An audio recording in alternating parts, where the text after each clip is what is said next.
Hello, Beez Bladers. Welcome back and welcome newcomers to the channel. I've got an exciting unboxing to do even though we don't have a box. So Kansept contacted me, Kansepted me, but they said, you want to check out some knives? I was like, let me think about it. Yeah, sure. Duh. So I'm going to check this one out today and share it with you guys and gals. First, I got to say thank you to my subscribers, thank you to my channel members, and thank you to my patrons. You guys are freaking awesome. By the way, I always forget. No, I don't always forget. Sometimes I forget to tell you, this is the Kansept Main Street. I absolutely love this Kansept knife. And I was looking and I don't think I have any other Kansept knives in my collection. So, hey, it's about time to add some, right? All right, so let's get in here and check this out now that I've been blabbing for 45 seconds or something like that. I don't know. So here it is, the Kansept Reverie. The Reverie. Would you look at it? Just look at it. Now, I got to tell you, I looked this up and holy moly, there are so many versions of this one. They said, which one do you want? I said, the cheap one. I was like, hey, you know, I'm a budget guy. You know, the people that watch my channel, they're like me. They're budget oriented. I mean, not everybody, but here it is. It's micarta. It's not the most textury micarta in the world. And right now you can get these at White Mountain Knives. I'll put links in the description. There are so many different colors and variations of this knife. It is crazy. You can spend anywhere from, with my discount code, like, I don't know, around 68 bucks all the way up to like 225, 230 bucks. And this is a top flipper. Pow, right in the kisser. Holy moly, that grabbed a hold of my finger, not my thumb, my finger, and man, it zapped it out. Wow, check that out. So this blade reminds me of a traditional. That is pretty cool. And ooh, crown spine, look at that. Spine is all nice and round and comfortable. Oh, mama. So this kind of, and see how it has this bolster look? The other ones, they'll have like carbon fiber up here and then titanium right here. Now, this one, this color right here, this tan would be easy to do a dye job on to make it another color that you want. Here's this side. Nice looking pocket clip. We're going to go over all that fun stuff. And I tell you what, before we do anything else, I'm going to weigh it, guess the weight first, and then we're going to do the specs in less than 60 seconds. And what does she weigh? Oh boy, I had some heavy ones in the pocket today. This is feeling pretty light. I don't even think it's 3. I'm going to go with 2.9. And it is 2.72 ounces. That's pretty close. Pretty close. All right. Are you ready? Are you set? Let's do this. So from tip to tip, we're 6.88 inches. You have a drop point blade and with 154 cm blade steel, a nice looking satin stone wash. Your total blade length and your sharpened blade length are 2.83 inches. Your blade width is 0.79 inches and your blade stock thickness is 118 thousandths of an inch. Nice and thin. Your thickness behind the edge is 16 thousandths of an inch. Your handle material is a really nice looking micarta. And your closed length, 4.12 inches. Your handle width, 0.86 inches. And closed, it's 1 inch on the nose. Your handle thickness is 0.46 inches. It's a top flipper. We're going to see what's in the pivot because we're going to break it down, disassemble it, and take it apart. This is a liner lock, and it's a right side tip-up only carry. No lefty love there. And this is the Justin Lundquist design. Oh, fancy. Your model number is T2025A6. A Smoky Mountain Knife Ward catalog's upstairs, so we'll use some phone book paper. I have the feeling that this little blade is going to be sharp. Oh, mama. Oh. Oh. Oh, oh yes, it is sharp. Yeah. Let's get all nice up and nice and close and personal. Let's check out the finish. Look at that. It is very nice and uniform. Oh yeah, I'm liking it, liking it. I like that they don't have a bunch of billboarding. They have a neat symbol going on right there. And here's that bolster look I was talking about. I don't know if you could dye that and not get the bolster and do it 2 different colors. I guess you could if you were really good at it. And how about a little bit of texture vision? You want a bit of texture going on? So there, it looks like it has texture. It looks like it does, but it doesn't really here. Now this bolster, this area up here, this, I don't know, whatever you call the milling, that does give you a lot of grip right there. So that's much appreciated because this is a little slick. Now this is the kind of, micarta that if you put a little, you know, finger oil is going to change it. It's going to make it darker. You know, I could probably literally rub my hands on it right now and it'll darken up. See there? It will look really nice and patinaed. But there you have 2 screws right there in the middle. It's a nice clean look. How about the back? Oh, check that out.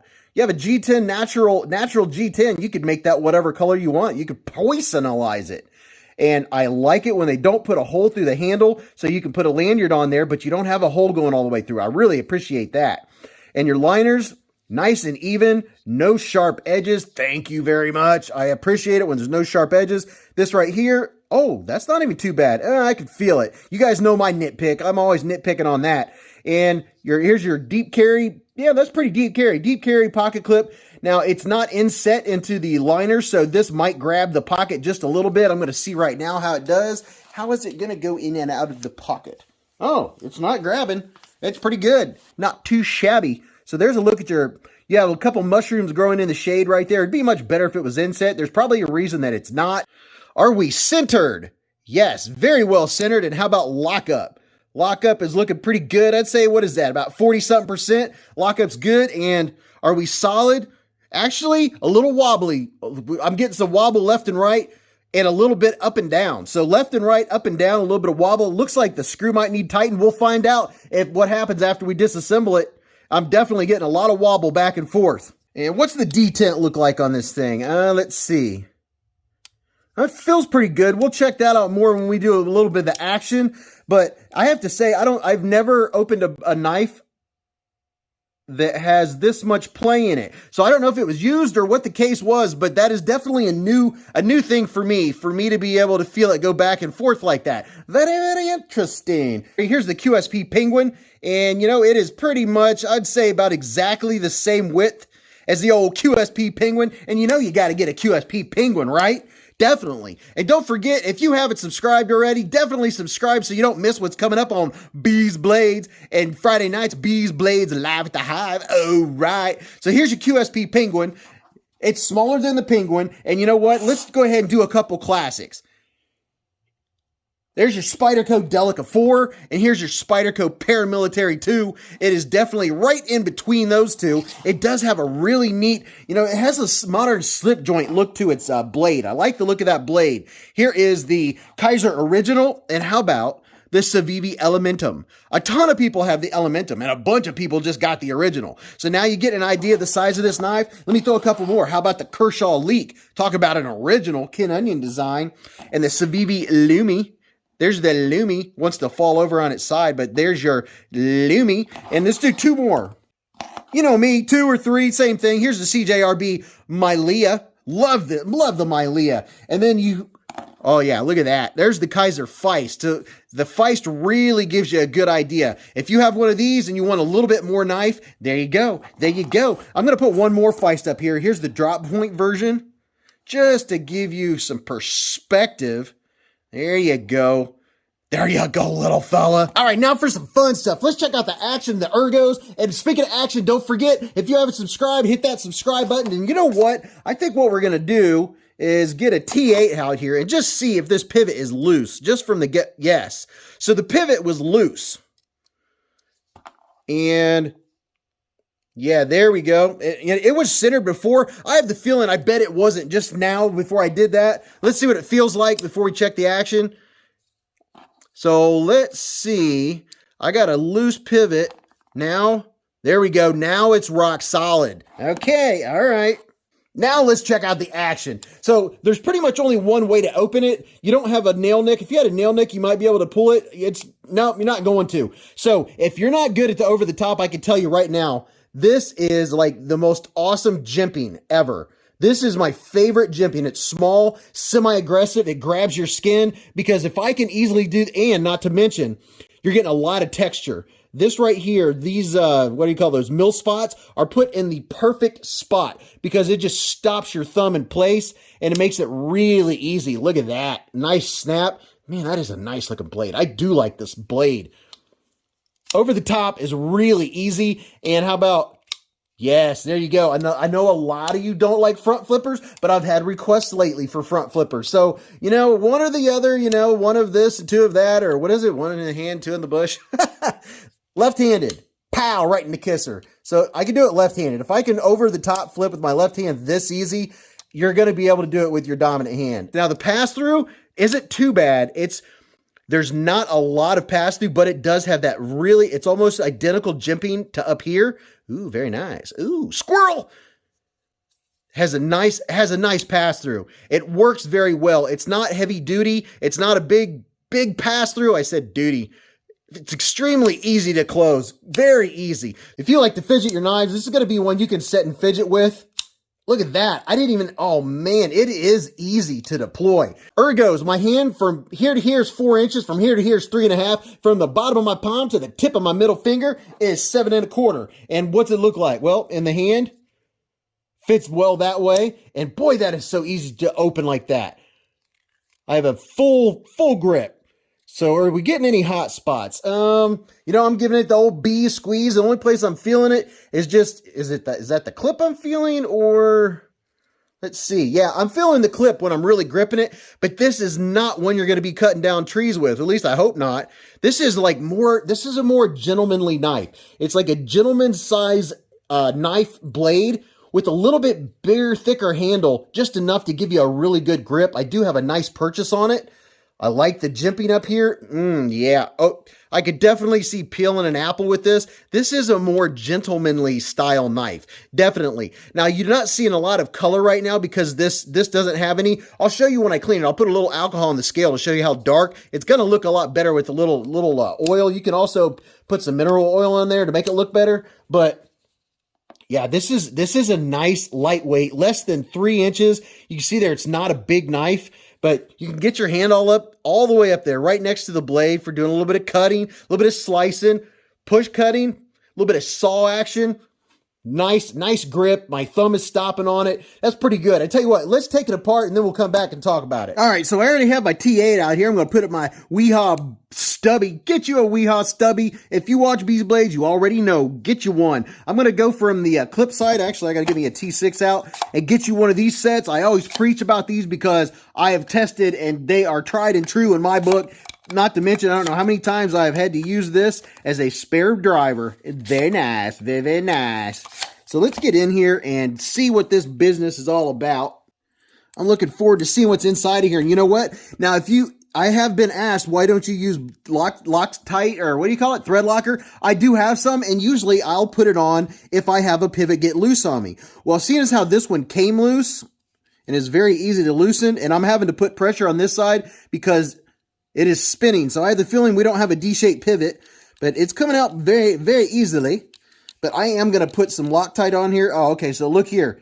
See what's happening? I'm pulling the whole thing out. So it's wanting to come out from the other side. So we're going to come to the other side and take it out over here. How about that? Now, I'm using this stubby because I have some others that spin.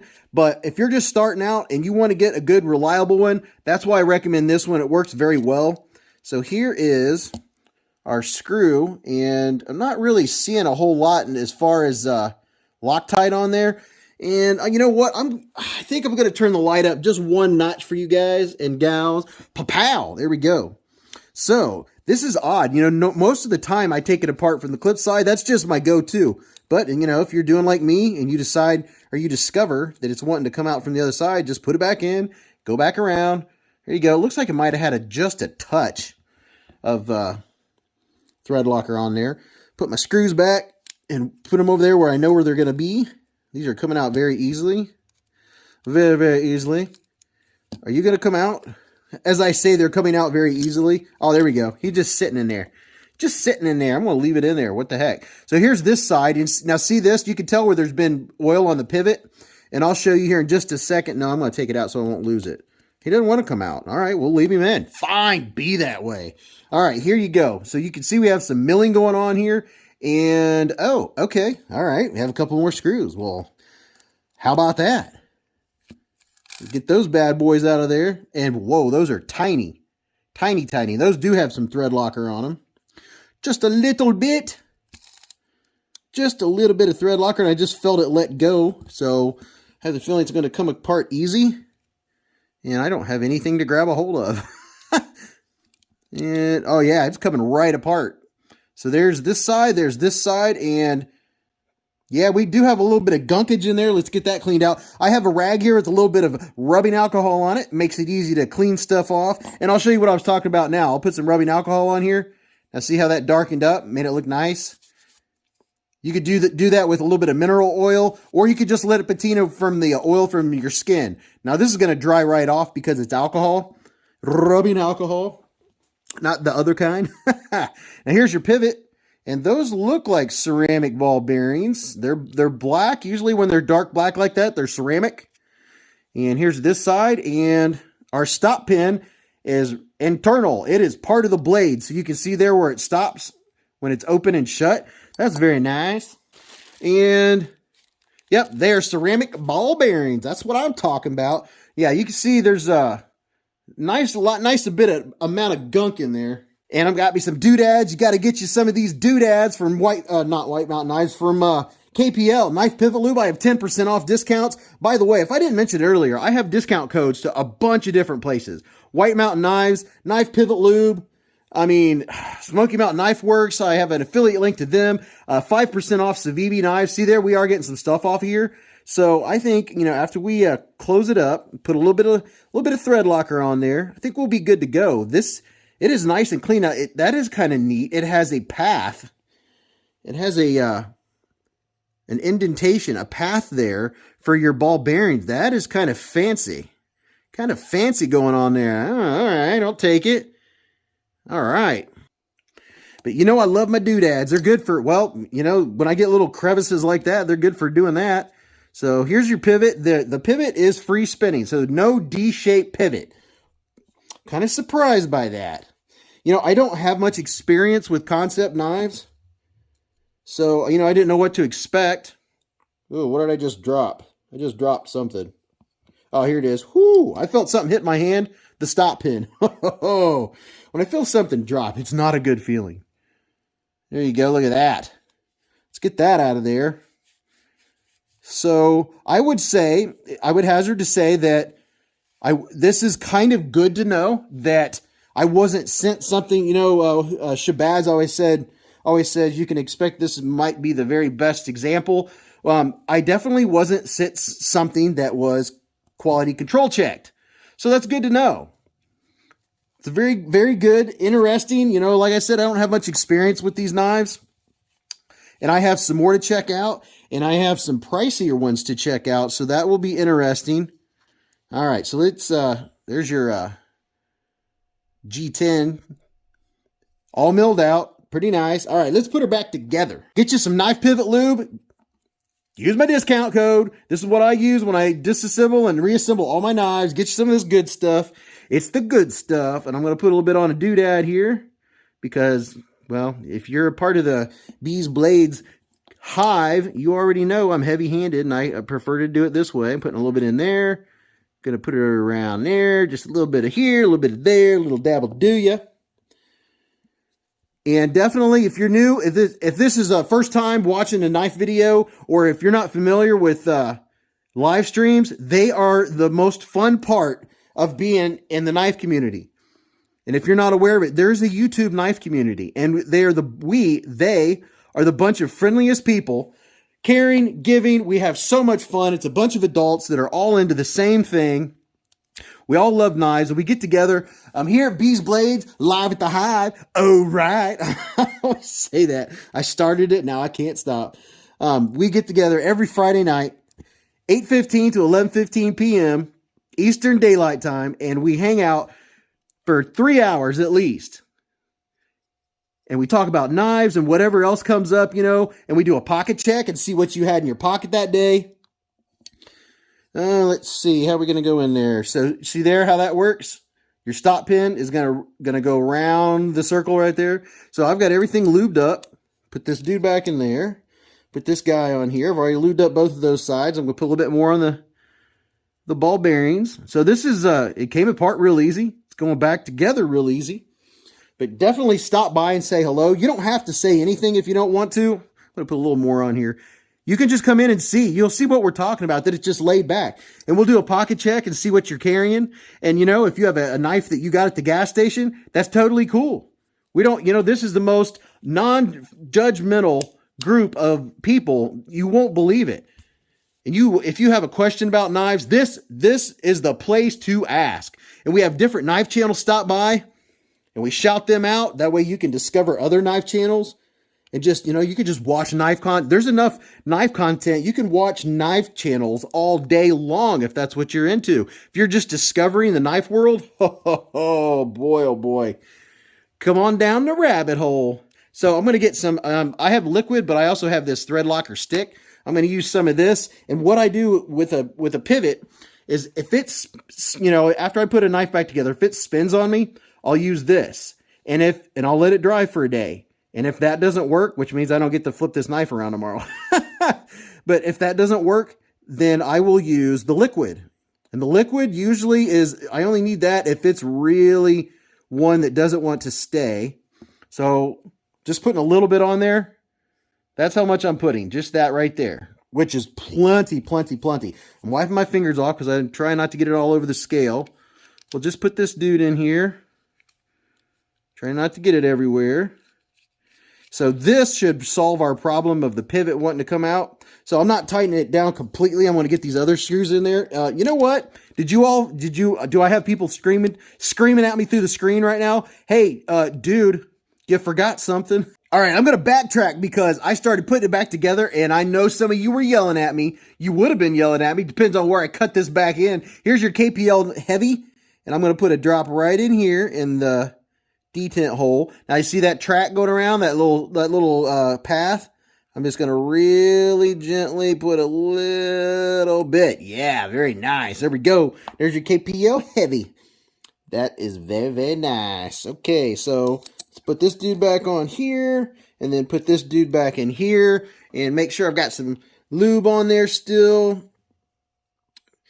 So yeah, you know, I kind of like it. It's kind of fun when I goof up because I know some of you are watching every little detail and you're like, dude, you forgot this, you forgot that, you put this in backwards.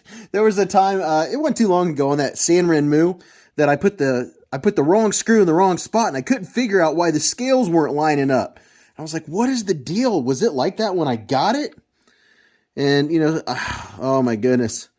It could be frustrating, but then again, at the same time, I enjoy talking to you. And now I'm not putting any on here. I could put some more on there. I'm not going to right now just for the sake of time. If you're taking it apart, you know, I would say go ahead and do it. But I know the scale is going to be on there, so I know I'm not going to lose the screw. I know that's not going to happen. All right, I already have some blue Loctite on my pivot here. And if I cut it out, then this is what I used. I used a little bit of thread locker, and I just put a little bit on there. But yeah, I ended up goofing, and I can't have the video too long because it would be too belabored for you all. It would be too long for me. But everything, it goes back together very nicely. And I think the only problem I had was that the pivot just was loose when I got it. Because let's see how it feels now. Oh, golly, it is rocks. It's probably too tight. Okay, let me loosen it up just a tad. And, all right, now how is it going to be? All right, you want to make sure there's no wobble, and then I'm going to let it set for 24 hours. There we go. So are we centered? Yes, we are. We're pretty close to centered. How about I tighten it down a little bit more? And let's see what we do now. Yes, we are centered. All right, let's go back to the big screen. And we're back. So as you can see, we are nice and centered. It does have a really nice tip on it. It's not too thin. The action is really good on it. It's not drop shutty. Am I stuttering at the moment? Oh, well, you know what? The action has improved a lot. Hold the bus. Ooh, a couple of shakes. I wouldn't call it drop shutty, but just a little bit of a shake and it shuts. So very nice. I didn't notice what it was before. Sometimes on videos, I skip around a little bit. I get a little bit squirrely. And I know you all the Beez Bladers will understand. You know how I am. So it's nice and solid. So I'm going to leave it like that and let it set overnight. But overall, I think it's a great knife. It fits in the hand well. It's going to be super slicey. I like that blade. Nice looking blade with good geometry. Oh my goodness, will I make it through the video? I'm going to go ahead and stop while I'm ahead. And if you guys will, please leave a comment in the comment section. Tell me what you think about the knife. Tell me what you had for breakfast, or you can make fun of me. It's all good. But until I talk to you again, remember to live life in the present, keep a Band-Aid handy, and don't cut yourself.